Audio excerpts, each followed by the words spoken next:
নমস্কার বন্ধুরা, এই ইউটিউব চ্যানেলে জানাই আপনাদের সকলকে স্বাগতম। তো বন্ধুরা, বিশ্বের বৃহত্তম গণতন্ত্র দেশ ভারতবর্ষে 2024 সালে 18তম লোকসভা নির্বাচন অলরেডি শুরু হয়ে গিয়েছে। 543টি লোকসভা আসনের মধ্যে যে রাজনৈতিক দল 272টি আসনে জয়লাভ করবে, সেই রাজনৈতিক দলই ভারতবর্ষকে শাসন করবে। তো ভারতবর্ষের অন্যান্য রাজ্যগুলির মধ্যে পশ্চিমবঙ্গ গুরুত্বপূর্ণ একটি রাজ্য এবং এই পশ্চিমবঙ্গ থেকেই 42 জন সংসদের নিম্নকক্ষ অর্থাৎ লোকসভায় প্রতিনিধিত্ব করেন। তো গত 19 এপ্রিল 2024 পশ্চিমবঙ্গ সহ ভারতবর্ষের বিভিন্ন রাজ্যে প্রথম দফায় ভোট ভালোই মিটে গিয়েছে এবং এবার সম্পূর্ণ হলো দ্বিতীয় দফার ভোট।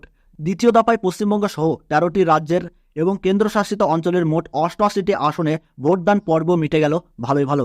গ্রীষ্মের তীব্র তাপপ্রবাহকে উপেক্ষা করে দ্বিতীয় দফায় ভোটে কেরালার 20টি আসনে ভোটদান পর্ব অনুষ্ঠিত হয়েছে। সেখানে লড়াইটা প্রধানত ছিল বামপন্থীদের সঙ্গে কংগ্রেসের। বিজেপি দক্ষিণ ভারতে এই রাজ্যে তৃতীয় শক্তি হিসাবে মাথাচাড়া দিচ্ছে, কিন্তু এখনও পর্যন্ত কেরালাতে কোনো আসন জিততে পারেনি। কেরালা লাগোয়া রাজ্য কর্ণাটকের 14টি আসনে ভোট পর্ব হয়েছে এবং এই রাজ্যের মোট আসন 28টি। তার মধ্যে 2019 লোকসভা ভোটে বিজেপি জিতেছিল 25টি আসনে। এছাড়াও রাজস্থানে 13টি আসনে দ্বিতীয় দফায় ভোট সম্পূর্ণ হলো। মহারাষ্ট্র ও উত্তরপ্রদেশে 8টি করে আসনে ভোট হয়েছে। মধ্যপ্রদেশে হয়েছে 7টি আসনে ভোট, বিহারে হয়েছে 5টি আসনে ভোট, আসামে হয়েছে 5টি আসনে ভোট, এছাড়াও ছত্তিশগড়ে 3টি আসনে ভোট হয়েছে। এছাড়াও আপনাদেরকে জানিয়ে রাখি, মণিপুরে 1টি আসন, ত্রিপুরাতে 1টি আসন, জম্মু কাশ্মীরে 1টি আসন এবং পশ্চিমবঙ্গে কিন্তু টোটাল মিলিয়ে মোট 3টে আসনে কিন্তু দ্বিতীয় দফার ভোট সম্পন্ন হয়েছে।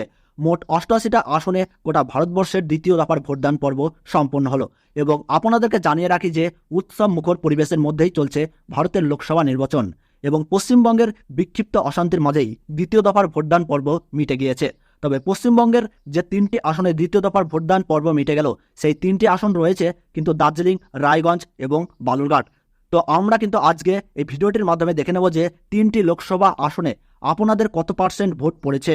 তাছাড়াও এই বছরে কোন কোন রাজনৈতিক দল থেকে কোন কোন প্রার্থীরা মনোনীত হয়েছেন।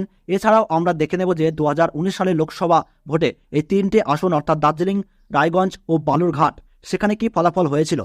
তো বন্ধুরা, সবার প্রথমে আপনারা এখানে দেখতে পাচ্ছেন, এখানে নির্বাচন কমিশনের সূত্র অনুযায়ী কিন্তু রিপোর্ট আপনারা দেখতে পাচ্ছেন।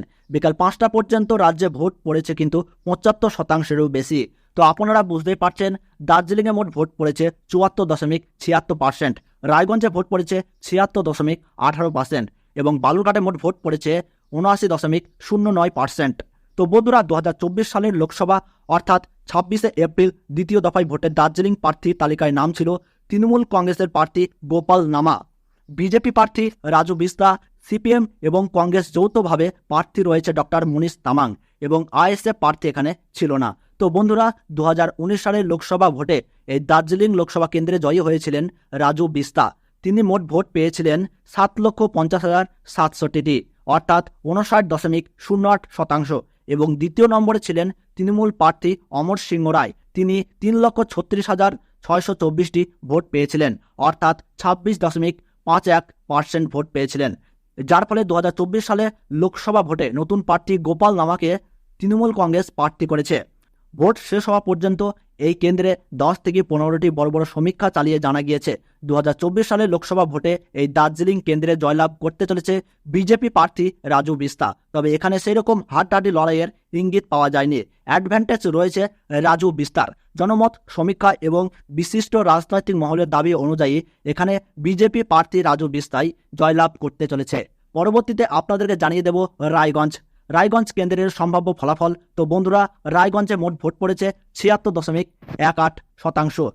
2024 সালের লোকসভা ভোটে রায়গঞ্জ কেন্দ্রের প্রার্থী তালিকায় নাম রয়েছে তৃণমূল কংগ্রেস কৃষ্ণ কল্যাণী, বিজেপি প্রার্থী কার্তিক চন্দ্র পাল, সিপিএম এবং কংগ্রেসের যৌথভাবে প্রার্থী রয়েছে আলী ইমরান রামজ। যেখানে জনমত সমীক্ষা এবং বিশিষ্ট রাজনৈতিক মহলের দাবি রায়গঞ্জ লোকসভা কেন্দ্রে ত্রিমুখী অর্থাৎ তৃণমূল কংগ্রেস, বিজেপি ও জোট কংগ্রেস ও সিপিএম এর দলের মধ্যে হাড্ডাহাড্ডি লড়াই লক্ষ্য করা যাচ্ছে।